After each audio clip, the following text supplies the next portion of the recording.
Explain to us how you think about the U.S.-China relationship, given some of the comments that Donald Trump has made about China being a currency manipulator. Did that come up during your meeting? Well, I think first, in America, there's a freedom of speech, right? So he can say whatever he wants, and I respect, I understand. But of course, I have my views. We did not debate about the China-U.S. trade or manipulation. We did not debate. We did not. We agreed on something. Small business, developing the Midwest America, helping the farmers there, small business there, exporting to China. So we all agreed. But something that we did not discuss about the American the job losing to China, Mexico, and this. Can I share with you my ideas? Please. Yeah. First, I think 30 years ago, when I just graduated from universities, I heard America had a wonderful strategy. They outsource the manufacturing job, service jobs. They outsource the manufacturer to Mexico and China. Outsource the service job to India. There's a book called The World is Flat. Tom Friedman, colleague at the New York Times. And I think it's a perfect strategy. You know, that the Americans said, we just want to control the IP, we just want to technology, we just want the brand and leave the lower end jobs for the world. Great strategy. And second is that the American international companies made millions and millions of dollars from globalization. The top 100 companies in America. Amazing. I remember when I graduated from university, I tried to buy a beeper, the Motorola beeper. Cost me $250. My pay at that time is $10 a month as a teacher. And the cost of making that beeper is only $8 for a chip. Right. So past 30 years, IBM, Cisco, Microsoft, they made tons of money. The profit they made are much more than the 4 largest banks in China put together. The China Mobile Phone, China Unicom, and whatever you name it, put together. Still, these multinational companies made more money than. So their market cap grew more than 100 times in the past 30 years. But where'd the money go? This is what I'm curious, because as a business people, I always care about the balance sheet. Where's the money coming? Where'd the money go? Past 30 years, the American had 13 wars, spending $14.2 trillion. The money going there. What if they spend a part of that money on building up the infrastructure, helping the white collars and the blue collars? No matter how strategy good it is, you're supposed to spend money on your own people. Right?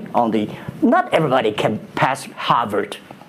Like me, they're not good at education, right? We should spend money on those people who are not good at schooling. And the other money, which I'm curious about, is that when I was young, I heard America is about Ford and Boeing, those big manufacturing companies. The last 10, 20 years, I heard about is Silicon Valley and Wall Street. The money go to the Wall Street. And what happened? Year 2008. The financial crisis wiped out $19.2 trillion USA alone. They wiped out all the white collars and destroyed 34 million jobs globally. So what if the money is not Wall Street? What if the money spent on the Middle East, Midwest of the United States? Developing the industry there, that could be changed a lot. So it's not the other countries steal jobs from you guys. It is your strategy. Okay, but you do not distribute the money and things in a proper way. This is what I. And now we're having a backlash. And that backlash is a rebuke of globalization. And so much of the conversation, frankly, that we have here, and that backlash is happening in the United States, but I will say President Xi was here yesterday. You had lunch with him, and he was quoting Abraham Lincoln. What did you make of that? Well, I would say that globalization is a great stuff. it's the USA, it's developed countries to teach us how to do globalization. I remember 2002 or 1 before China joined the WTO, everybody in China was worried. Me, I was worried. Because what if all the international products come to China, destroy our industry, and we have to lose a job? So convinced China, after 20 years, then you guys are telling, say, this is a terrible thing. I believe globalization is good, but globalization needs to be improved. This is Donald Trump, President-elect, want to solve it, the problems. That globalization, I think, should be inclusive globalization. In the past 30 years, the globalization was controlled by 60,000 big companies. 100 years ago, globalization was controlled by several kings and emperors. What if next 30 years we can support 6 million business doing business across the board? What if in next 30 years we can help support 20 million small business can do business across the board? So this is something which I believe globalization should be inclusive. And do you think that the words of President Xi will happen in reality, which is to say that China has largely acted on its own behalf for many, many years, and now is effectively saying that the U.S. needs to continue acting on everybody else's behalf? Yeah, I think, the world needs some, Mr. Xi yesterday said, it's a wonderful time, it's a bad time, or the worst time. The world needs a new leadership. But the new leadership is about working together. This is what I understand. We do not necessarily need one specific leader to teach us what to do, what not to do. But the world have to partner together. This is what I think. And I think as a Chinese, as a business people, I feel proud for what President Xi said yesterday. As a business person, I want the world to share the prosperity together, to join the force together. As a Chinese, I'm happy about what he committed.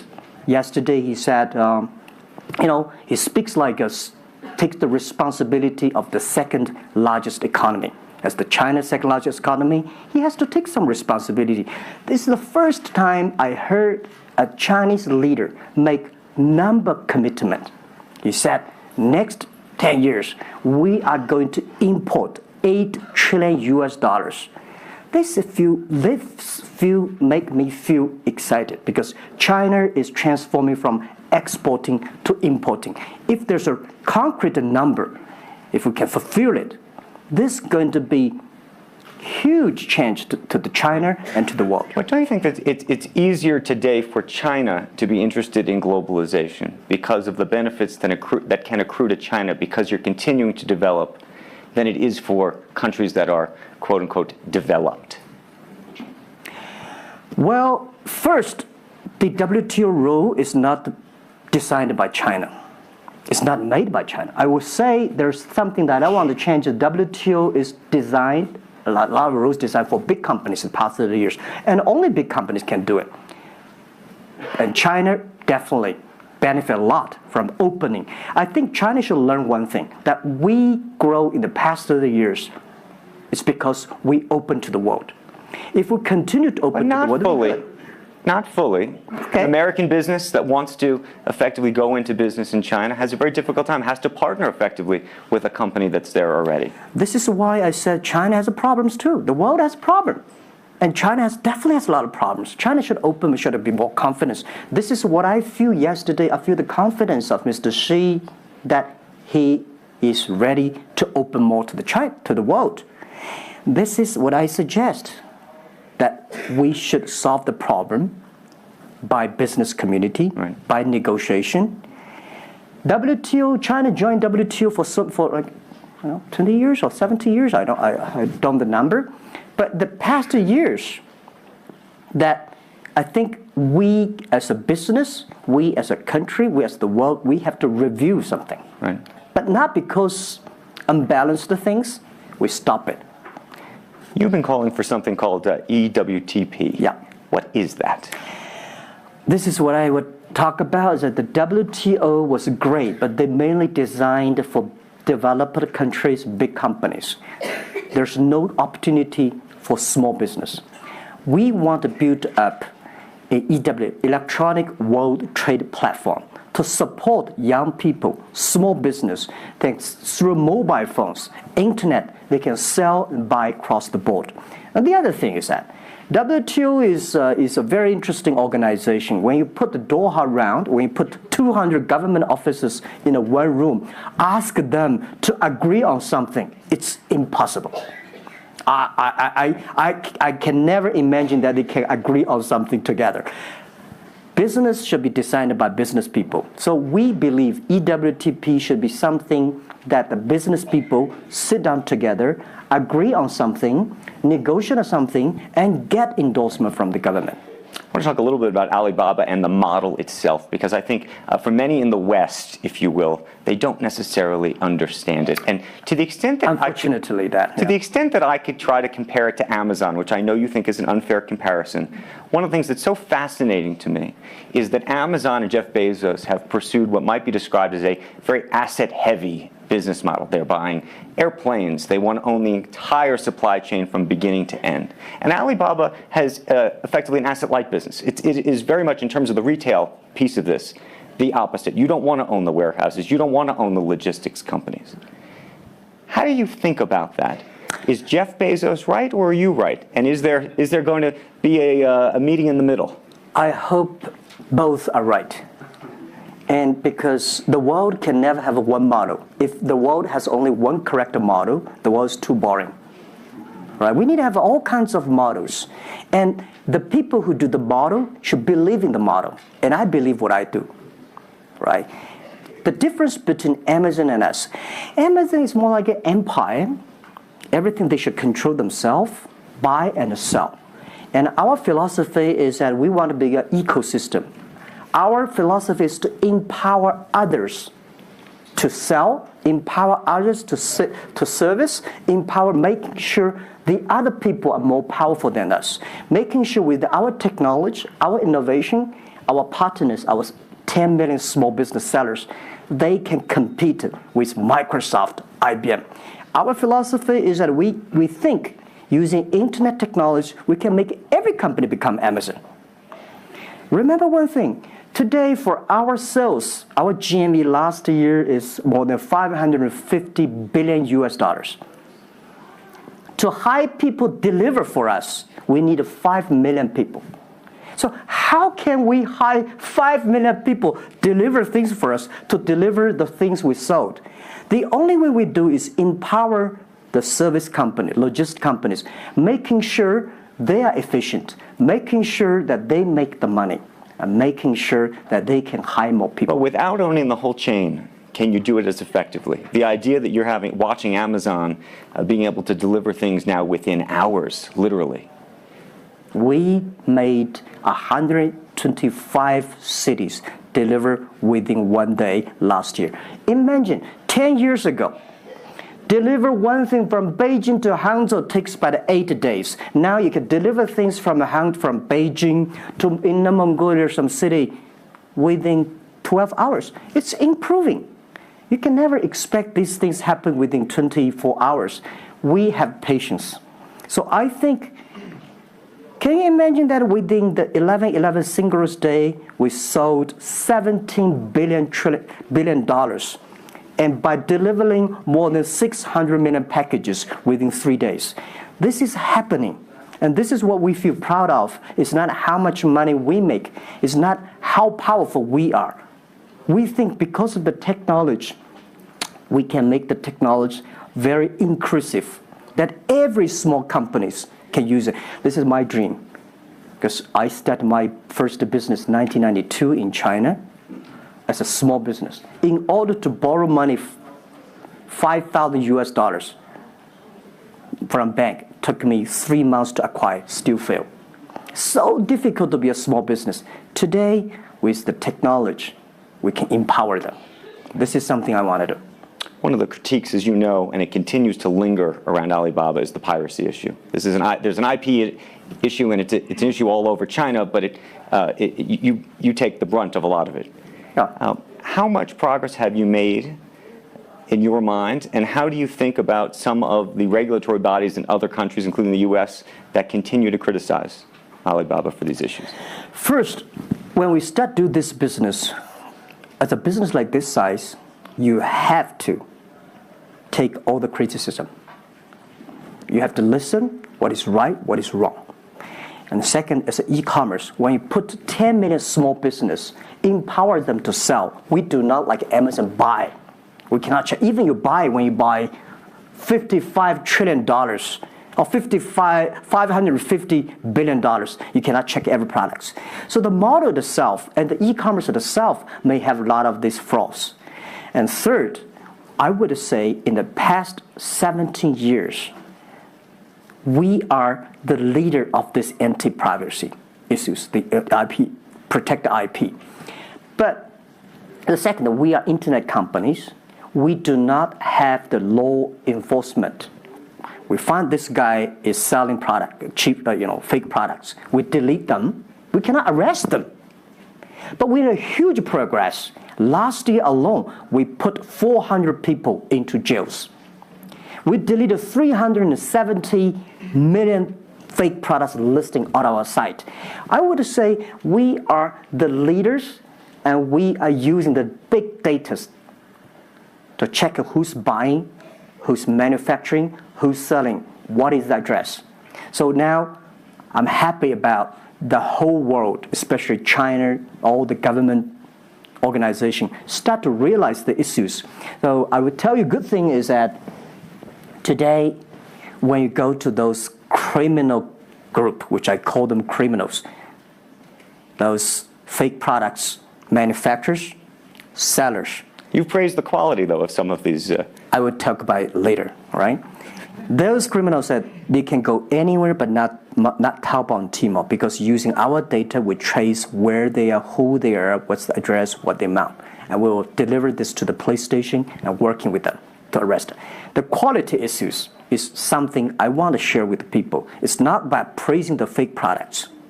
I want to say that for so many years, those branded companies, you have to be very careful, because the fake products, their quality improving is scary. That is the difference between us. Because when you find guys, the people said this is fake, and you have to find people, you have to find a third-party institution to check it is fake or not. We find sometimes the quality is better. And I tell you, another thing is even scary. There's one branded company. He said, we are selling fake products. We check everything. There's nothing wrong. So we say, what is wrong? So we buy the products from his flag shop and deliver to them. They say, it's a fake. You know what I'm saying? Yep. We buy things from the flag shop of this brand and deliver back. It's the fake products, they say. So it's a bit confusing. Right. This is fighting against the fake products. Is the war against the human greediness. It's not easy. You cannot finish it, but you have to continue to fight. And I want to say we put 2,000 people, 1 billion RMB every year fighting against that. It can never finish the war within 2 years. But I'm happy. Whether people criticize me, criticize us, the most important is that we are happy about the progress we made. Right. But if people praise me, so, when people say, Jack, you're wonderful, I know I'm not wonderful, right? Oh, Alibaba is great. We are not great. We are just a 17-year-old company. But when people say, you're doing nothing, no, we are doing a lot of things. But you don't have to argue. You don't have to debate. You do what you believe. One of the things you mentioned was using big data on the piracy side, but the other thing that you're using a lot of that big data to do is provide credit and effectively banking the unbanked. And what's so fascinating to me, and I hope you'll share it, is we've talked about the sesame credit. Yep. How you are able to use big data effectively to figure out who deserves credit and who doesn't in a marketplace where some of these people had no credit history before. Okay. Well, before we do that, we had a system called Teach Computers to learn how to anti-fake products, teach the computers to learn how to, because we have Alipay, a lot of people try to using all the ways to cheating. So we teach the computer how to do that, the cheating things. So we've been doing that for 10 years. Until now, there is called artificial intelligence, because we've been doing that. We are a data company. 8 years ago, we said to ourselves, Alibaba should not be an e-commerce company. We should be a data company, because we have the data from consumers, we have data from the manufacturer, we have data from the logistic company and transactions. But we think how we can make a data really beneficiary to the society. What China need is we have a lot of great people. All the small business, they are very credible, but we don't have a credit system for that. So how can we using a credit rating system based on the data we have to giving everybody a Sesame rating system? That is so powerful in the past 4 years, because every individual, every small business, if they have been using our services, we give them a rating system. So we're giving loans in the past 5 years. We're giving 5 million business loans. They only borrow $5,000. 3 minutes, we can decide whether we should give you money, how much you want to give. Within 1 second, the money will be in your account. And 0 people touch, so we call it 310. And even today, the Sesame rating system become people dating. The mother-in-law want to say, hey, you want to dating with my daughter? Show me your rating system of the Sesame card.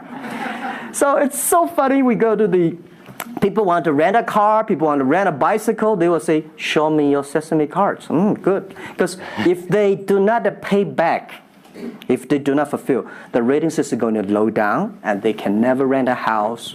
This is what we want to build up the system. That if you sell or buy fake products, the Sesame cards will show. I'm going to open it up to questions, but a final one from me. There's been a lot of speculation that you're going to get into the business of Hollywood. Your name has appeared, Alibaba Group, at the beginning of a couple of big films recently. What is the ambition for Alibaba in the entertainment world? The beginning was like this. Several years, every 5 years, we have a review for our strategy. Now, our strategy is always to look at the 30 years and 10 years. And every strategic decisions we make, we have to ask one question. Is this decision we made solve society problem? Because we believe the bigger social problem you solve, the more successful you are. So if we do this cannot solve any social problems, we don't do it. Second, is this project is going to be successful in 10 years? If it's going to be successful in 10 years, let's do it. If it's going to be successful in 1 year or 1 month, now more I would say, forget about it. Because why you can be successful in 1 year or 1 month? So we all have to put parallel. And 5 years ago, we had a big debate about 10 years later, 20 years, what are the things that China society and the world want? So we say happiness and health. 2H strategy. So happiness and health. We believe Hollywood, the movie industry, bring people happy. Because today, nobody's happy. Rich people not happy, poor people not happy, At least when I watch a movie, I feel happy about it, right? So I think we should partner with the Hollywood, especially like a lot of, we have a different way of living. In China, the movie, we have a lot of heroes. But China movies, heroes always dead. The American movie hero never die. If all the heroes die, who want to be the hero? So my movie, I want to make the hero live. Right, so this is I think we should learn a lot. And it's only about 2 years, so we have another 8 years to go. I want to make our company that it's not e-commerce. It's something that giving people inspirations. Giving people, because I learn a lot. For example, I always say that my favorite movie, Forrest Gump. Life's tough. This is I learned, and that inspired me. That is why when people call me crazy, stupid in the past 17 years, you're crazy, you're doing something never work. You're stupid, how can you do that model? Amazon this model, eBay this model, why Alibaba this model? I told myself, Forrest Gump said, go ahead. Never care about what the other people. And the other thing, Forrest Gump said, nobody make money out of the catching whales. People make money by catching shrimps. So we serve small business. Fair enough. Jack Ma.